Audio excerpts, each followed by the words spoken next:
Dahil nga, simula na ang summer, syempre simulan na rin nating mag-swimming. Dinayo nga namin itong Morong Bataan para naman sa aming family outing. At dahil nga summer na, expected na natin na sobrang init talaga. Kaya naman talagang napabili ako ng rash guard para naman hindi sila masyadong mangitim. Ang cute nga ng design na napili ko para dito sa bunso ko. Big shark yung design niya. Ito naman yung napili ko para doon sa aking pangalawang Bibi, wag mo anak. siyang anuhin Ewan ko ba buhangin, na tingnan mo, oh. hilig talaga ako sa mga colorful na damit basta ipapasuot ko rin to sa pangalawa ko. Bagay na bagay talaga sa kanya itong napili kong floral design, di ba?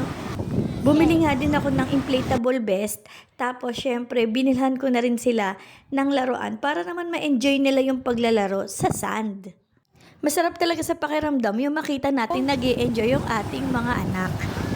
Kaya naman kung nagpaplano rin kayong mag-beach o mag-swimming, i-ready nyo na agad lahat ng kakailanganin nyo.